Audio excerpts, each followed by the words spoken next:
Estamos dando início a mais um programa da série ADVB Talk, ADVB Conversa, né? Uma série de programas com os quais nós pretendemos levar aos nossos ouvintes, né? Ou nossos, hoje em dia não sei nem como é que chama, as pessoas que nos ouvem e veem no nosso canal de YouTube da ADVB, levar a eles a experiência de algumas personagens que contribuíram para o Brasil de hoje e, mais do que isso, até levar estímulo para que os jovens ou os novos empreendedores encarem com a coragem necessária qualquer coisa que possa desenvolver o Brasil. É evidente que para nós é uma honra fora do comum ter Osiris Silva aqui no nosso programa. Eu sou gaúcho, né? Tu é uma das pessoas mais importantes que esse país teve nas últimas décadas, e a tua contribuição ao país é absolutamente marcante, não só no país, mas até fora do país. Eu te chamo, por exemplo, de Mr. Aviation, né? Porque lá fora, existe o Mr. Aviation. Quem é o Mr. Aviation? Osiris Silva, não é? Por que essa história do Mr. Aviation, não é, Osiris? Porque você fundou a Embraer, né? Que hoje é um exemplo de competência para o mundo inteiro.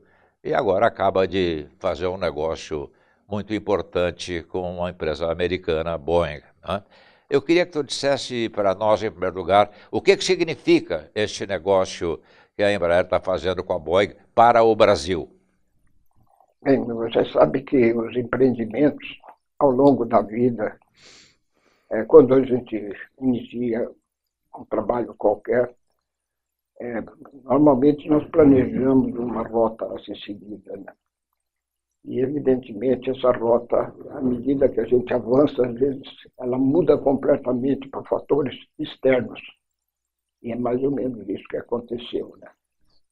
A Embraer foi criada com a invenção, ela própria inventou a aviação regional, porque claramente os passageiros desejam voar do seu aeroporto na hora que ele quer, para o destino que ele deseja, de modo que a tendência da aviação regional é de crescer um bocado. E foi nessa rota que não foi acreditada pelos grandes fabricantes de aviões. Os grandes fabricantes de aviões preferiam os aviões a jato, e os aviões a jato não podem pousar em aeroportos não preparados. Então, nós resolvemos colocar essa estratégia da Embraer de fabricar aviões para cidades menores. E tivemos êxito, porque nós conseguimos antever o que ia acontecer. A mobilidade, para nós, em 1960, a mobilidade seria aumentada, né, mais ou menos como aconteceu em 1904 com o Ford, né, quando lançou o modelo T. Que todo mundo podia comprar desde que fosse preto, né? Exatamente. E foi mais ou menos assim que nós nos desenvolvemos. Agora, o que acontece foi que, por uma razão qualquer, eu tenho a impressão, pela crença mesmo, né, na aviação regional, a companhia europeia, né, suportada por 4 governos, né, Inglaterra, Espanha, França e Alemanha, a Airbus, decidiu comprar o nosso maior concorrente no mercado, que é uma empresa canadense chamada Bombardier. E quando ela comprou isso, de repente a Embraer se viu à frente de um antagonista muito maior do que a Embraer. A Airbus fatura, por exemplo, 10 vezes mais que a Embraer. 10 vezes? A Embraer está faturando uns 7 bilhões de dólares por ano, e ela está perto dos 100 bilhões de dólares por ano. De modo que isso mudou completamente o mercado. E a Boeing percebeu isso. E ela começou a pensar que se poderia começar a fazer esses aviões menores para cidades menores. E viu que o caminho percorrido pela Embraer teve 50 anos para conseguir consolidar uma imagem como a Embraer tem hoje no mundo, né? Ela Hoje é a líder maior de produção de aviões para aviação regional. E foi aí que a Boeing se aproximou da nossa Embraer e propondo uma associação, como acontece com muitas outras empresas que muitas vezes mudam a rota por fatores externos, como eu mencionei. E é isso que aconteceu. Hoje tem uma negociação complexa, sem dúvida nenhuma, muito complexa, que está sendo desenvolvida entre as duas empresas, envolvendo marcas, tecnologia, propriedade intelectual, mercado, enfim, é um mosaico de problemas muito grandes. Então as companhias já estão, logo até novembro próximo, vai completar 1 ano de negociação. E evidentemente, como a Embraer também fabrica produtos da defesa, a Força Aérea está participando. E a Força Aérea sempre foi uma grande associada da Embraer, né? Na demanda. A maioria dos aviões da Força Aérea Brasileira hoje são brasileiros, são aviões feitos pela Embraer, criados pela Embraer, tudo isso. De modo que nós estamos em curso exatamente fazendo essa discussão, que não é fácil, muitos interesses envolvidos, sobretudo do nosso lado, mas eu espero que funcione, porque realmente é uma nova rota e nós vemos que, de fato, o mundo está fazendo isso em várias áreas. Nós vemos que, mesmo na telefonia, na eletrônica, em tudo isso, nós estamos vendo surgir as grandes companhias com grandes mercados, com acesso ao mercado mundial. E, por outro lado, como nós temos uma crise no nosso país muito grande, é muito difícil hoje se levantar capitais para um crescimento maior da Embraer, se não for através de uma associação com uma grande empresa. Uma das coisas que deixou a nós, brasileiros, lendo o noticiário sobre essa transação, foi a valorização dada pela empresa americana ao capital humano da Embraer, que eles consideram, e está por escrito nas entrevistas que deram, a valorização enorme que foi dada na negociação, no preço da negociação, pela qualidade da nossa mão de obra, né, dos nossos engenheiros, enfim, do pessoal que, sob a tua liderança, construiu a Embraer. Isso é um motivo de orgulho para nós, não é, Osiris? É verdade, e eu fico muito contente porque os pais hoje parece que não estão tão preocupados com o futuro dos seus filhos e não lutam para que eles tenham a melhor graduação possível. Eu tenho pregado bastante, desde 2003 eu estou envolvido unicamente em educação, trabalho em várias universidades e vejo com clareza que os pais não estão grandemente preocupados com a formação dos filhos. Não estão? Não estão. E quando você diz isso, é que a negociação da Boeing vem de uma valorização dos nossos recursos humanos, mostra claramente que nós temos que nos preocupar com a educação. Agora, a semana passada, a OECD, quer dizer, a Organização de Cooperação e Desenvolvimento Econômico, né, publicou que dos 80 países que investem em educação, o Brasil é aquele que investe mais em educação. Surpreendente o resultado. Surpreendente. Mas, se nós olharmos o exército de pessoas que está no Ministério da Educação, pendurados lá, sem saber nem o que fazer, né, por conta dessas verbas todas, nós vemos que há uma ineficiência enorme por parte do governo e na administração da educação brasileira, a ponto tal que não sobra dinheiro para os estudantes. Né? Vai para outros destinos, sei lá, outros destinos. Mas eu queria aproveitar um gancho também, Osiris, sobre aviação regional. Tá? O Brasil é um continente, tá? Quer dizer, agora, o continente que está à mercê, né? Washington Luiz é que dizia, né, governar é construir estradas, né? Que está à mercê das estradas no Brasil. A greve dos caminhoneiros, que provocou toda essa confusão nacional, uma prova né, cabal de que nós estamos muito à mercê do caminhão. Não fizemos as ferrovias que devíamos ter feito, não fizemos o transporte fluvial que devíamos ter feito e não desenvolvemos convenientemente a aviação regional. Eu me lembro como viajante, eu viajei no Bandeirantes várias vezes, né?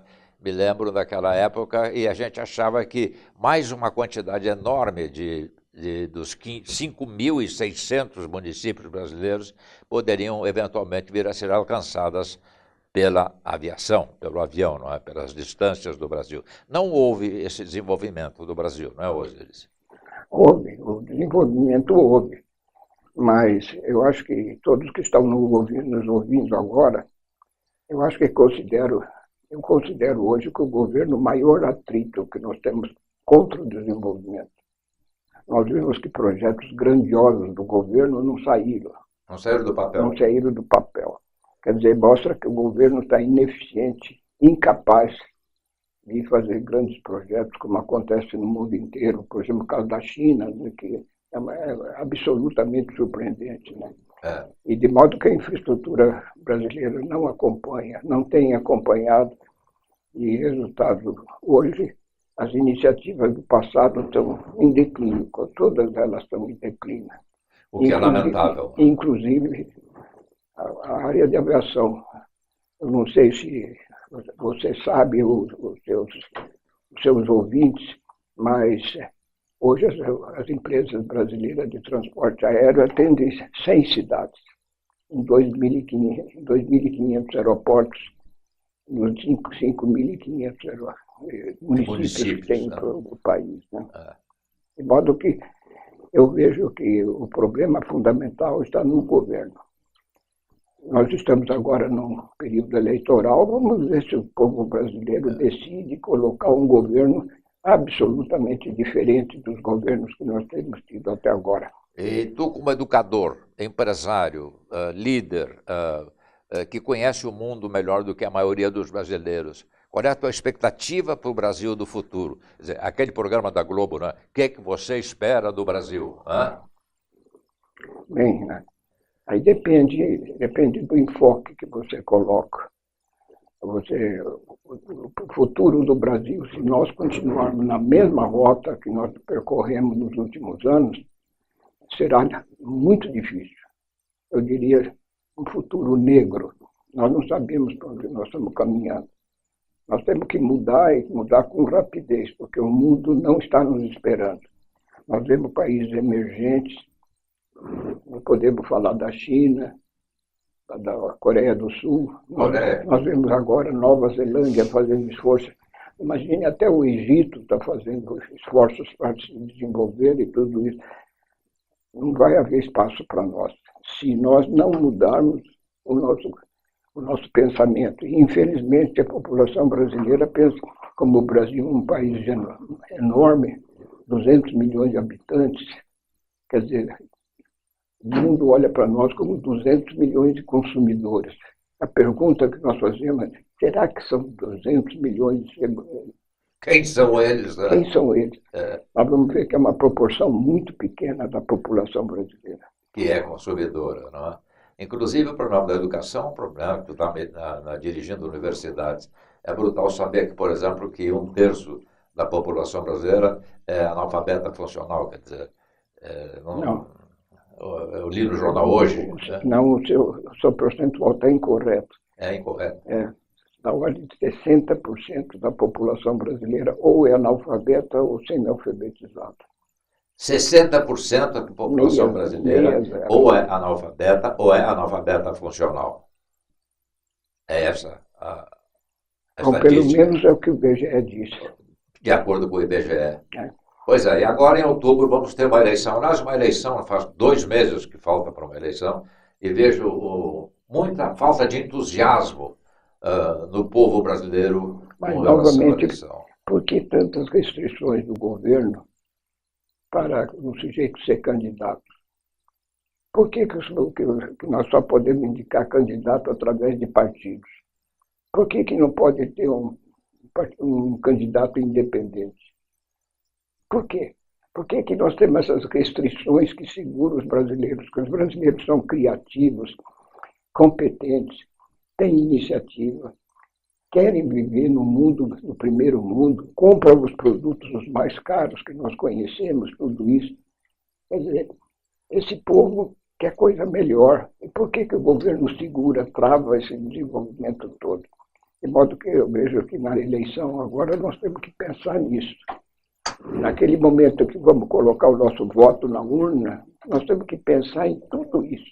Não é achar um candidato simpático, eu gosto dele, ou não gosto do outro, coisa desse tipo. Não. Nós temos que pegar um grande gerente que possa fazer desse país completamente diferente. Escolher outra rota, porque se mantiver nessa rota, o futuro do nosso país vai ser muito difícil. Em 1950, por exemplo, o produto per capita do brasileiro era igual ao da Coreia do Sul. 1950, ontem, né? Hoje deve ser 10 vezes menor. Não, hoje eu diria mais ou menos um terço. Um terço, Um terço. né, do que tem a Coreia do Sul. É. E qual foi o segredo da Coreia do Sul, pelo que se lê? Foi investir em educação. Né? Educação. Aliás, o Financial Times de Londres, em uma manchete em dezembro de 2010, falou Coreia do Sul, fanatismo pela educação. Aí eu vejo uma relação de causa e efeito. Né? É. A causa, educação, efeito, desenvolvimento. Se fala em educação no Brasil há mais ou menos uns, que eu me lembre pessoalmente, há uns 500 anos, né? Que o problema é a educação, que nós precisamos investir em educação, que nós precisamos melhorar o nível da educação do Brasil. Mas isto não acontece desde Pedro Álvares Cabral. Né? Então, a gente fica cético e preocupado de que que a política pública realmente não entenda e não pratique essa necessidade que nos parece tão óbvia, não é? Não, porque, sem dúvida nenhuma, para você formar um jovem hoje, certamente você precisa de muita competência, porque os jovens hoje têm uma base de desenvolvimento muito maior do que tinha no passado, graças às variações da comunicação, a tecnologia digital e assim por diante. Né? Agora, o governo, não sei por que razão, decidiu começar a frear isso, que regulamenta isso, regulamenta aquilo. O que não pode, no Brasil, o que não está regulamentado não pode ser feito. É. De modo Tudo que não é proibido é compulsório no Brasil. É. Essa é a situação. Tudo que não é proibido no Brasil é compulsório. Exatamente. Então, esse é um problema que, inclusive, não se vê com a ênfase, não se ouve nem vê com a ênfase que deveria ter o debate sobre educação no início dessa campanha eleitoral. Né? Até agora não ocorreu. Não ocorreu nada de importante Não. até agora. Nenhum dos candidatos que se apresentaram, ou que a gente teve a oportunidade de ouvir, inclusive por 2 horas cada um na Globo News, não se viu nenhuma ênfase, nenhum projeto, nenhum plano, nenhuma decisão política de realmente fazer essa transformação que é tão obviamente necessária. Sim, mas inclusive você vê que os próprios organismos de divulgação, como você mencionou a Globo, mas pode ser mencionado as outras TVs e rádio, tudo isso, os repórteres também não chamam a atenção da população da nossa situação lamentável da educação no Brasil. Não debatem suficientemente esse assunto e não levam a informação, não é?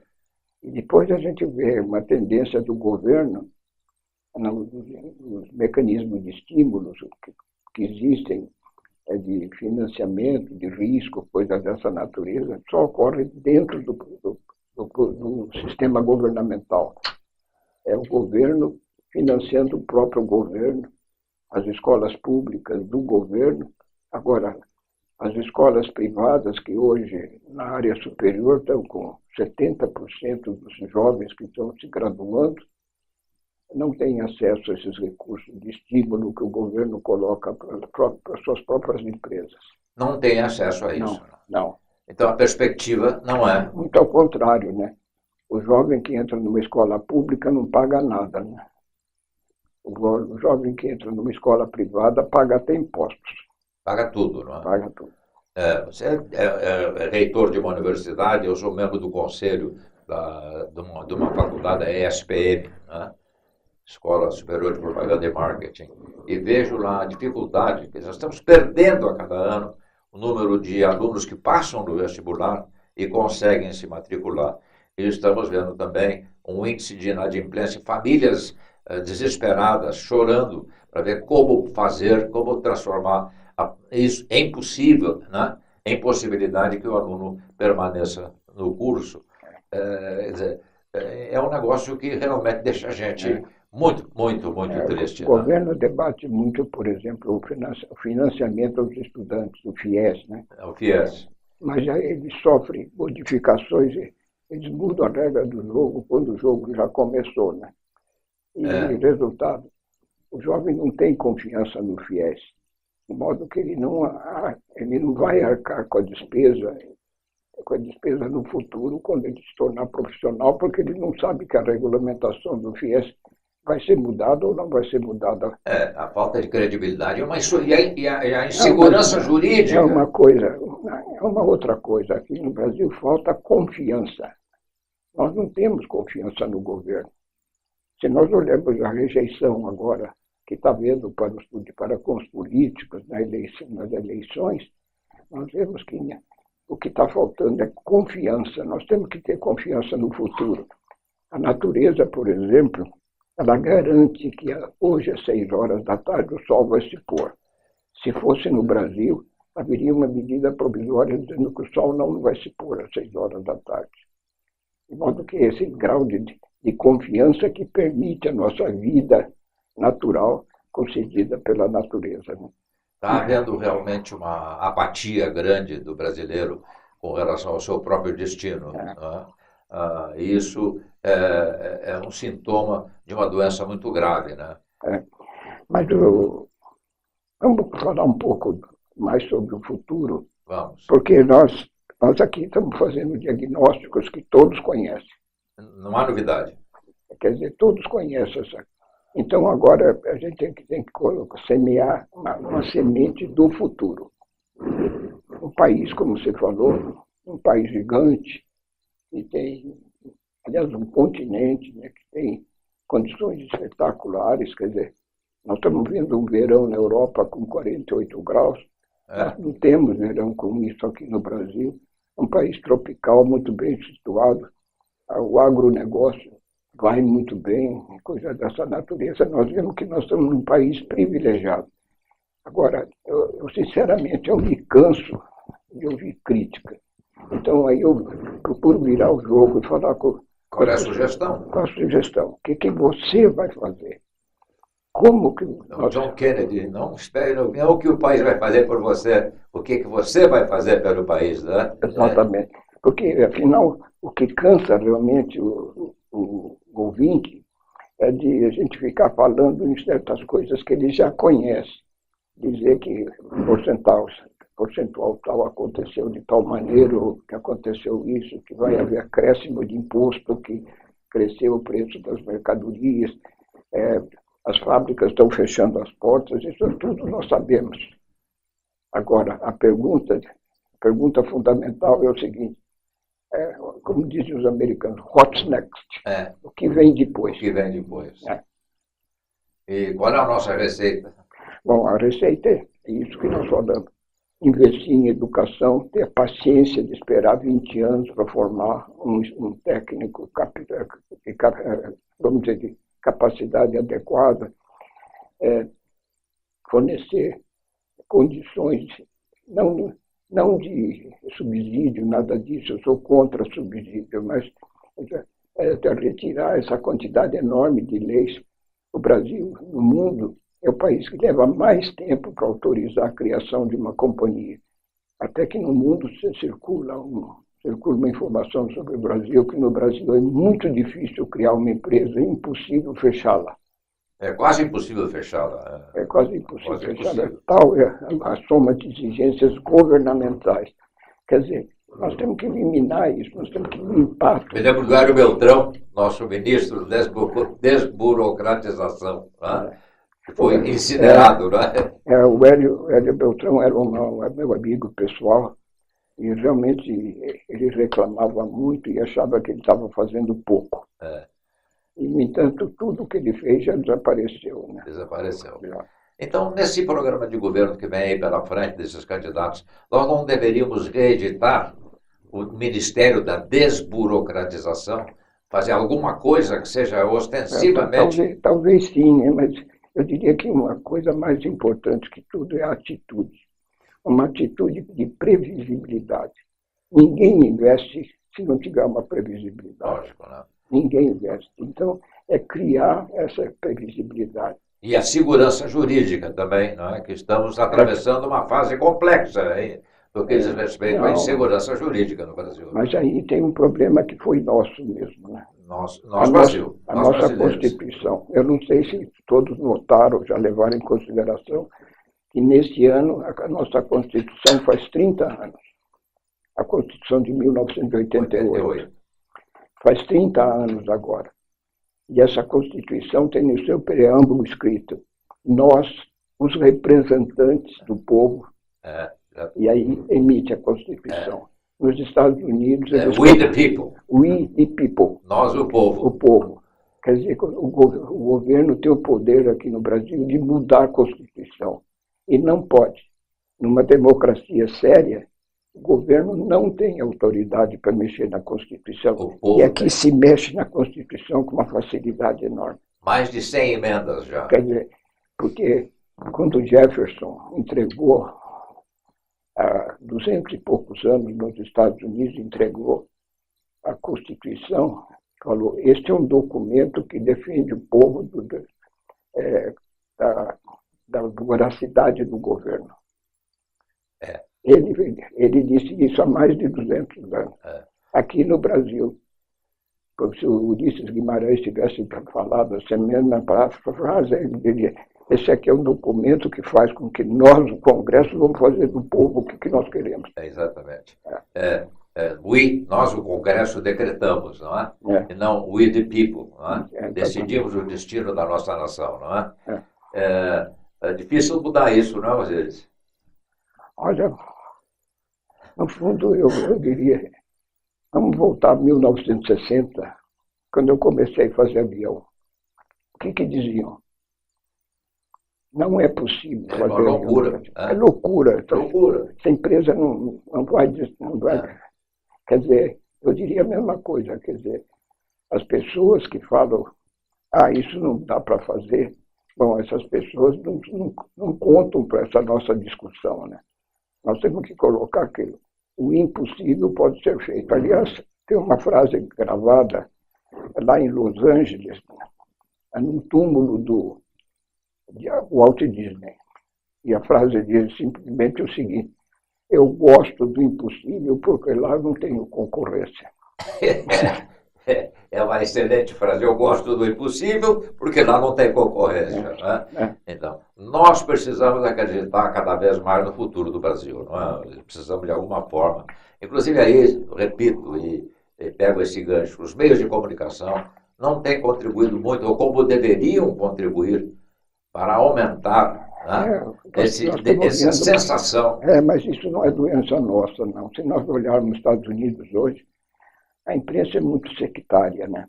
Lá você veja, por exemplo, a imprensa americana, que tiroteio que eles dedicam ao Trump, né? Não é isso? É isso aí. E o Trump é um renovador, né? Claro que é um falastrão, né? Fala um bocado, coisa dessa natureza. Mas os Estados Unidos cresceram 4,5% no primeiro semestre desse ano. Com pleno emprego, não é? O emprego está crescendo, a produção está crescendo, estão mandando as crianças para a escola escola está melhorando, coisa dessa natureza. E é o que a gente precisa aqui. Realmente, mas a ADVB, da qual você faz parte como conselheiro, não é? A ADVB, vem tentando nos últimos 60 anos, 63 anos, né? Incentivar a juventude, os jovens, os empreendedores, não é? A arte que é possível fazer, né? E que é possível e que precisa vender, né? Ideias e coisas e fatos e serviços, né? Que nós precisamos ter esse ímpeto, né? E isso é um trabalho que a DBB tem feito com a ajuda de personalidades como a tua. Então, a nossa perspectiva de Brasil de curto e médio prazo, qual seria? Depende muito do poder público, né? Porque nós temos que reconhecer que algumas coisas existem. O povo confia no governo, seja lá quem seja. O líder maior do Brasil, exceto talvez agora, que nós estamos num período de transição, é o presidente da República, é o líder maior. Se a gente escolher um líder maior que tenha ideias de fazer com que o Brasil seja um grande país, olha, eu sinceramente eu acho que em 4 anos o Brasil já mudaria um bocado. Então, é preciso que o nosso eleitor, hoje 140 milhões, né, qualificados para votar, agora em outubro, assumam cada vez mais essa responsabilidade de mudar o Brasil. Não é? Mas a perspectiva não é boa, não. Hã? A perspectiva não é boa. Não é boa. Não. No que diz respeito à participação desses 140 milhões Não. de eleitores. É claro que nós não vamos querer julgar a população. A última coisa que eu penso é colocar a população brasileira como ré. Quer dizer, num julgamento como se estivesse sendo julgado por um terceiro. Né? Não. O povo brasileiro é o chefe do país. Quer dizer, nós temos que colocar o povo como chefe realmente do país e que não faz concessões. Né? Agora, não é essa a perspectiva que temos. Vamos ver, eu ainda sou otimista, né? Espero que na eleição de outubro próximo agora, alguma coisa de diferente possa acontecer. E se acontecer, pode ter certeza, esse país tem vitalidade, tem reservas de capacidade para crescer, para se desenvolver e se tornar um país economicamente tão grande quanto a sua geografia. Né? Osíris, agradecemos muito a tua presença aqui no nosso programa, infelizmente. Estamos aqui, né, chegando ao final. Sofremos a ditadura do tempo, né, aqui no nosso programa e queríamos te agradecer demais a tua presença aqui, porque a tua simples presença aqui e o teu otimismo com relação ao Brasil realmente é muito importante para que isso se transmita, né, para o povo brasileiro e que a gente continue acreditando no futuro do nosso grande país. Muito obrigado. Eu que agradeço e agradeço os que nos ouviram até agora, né?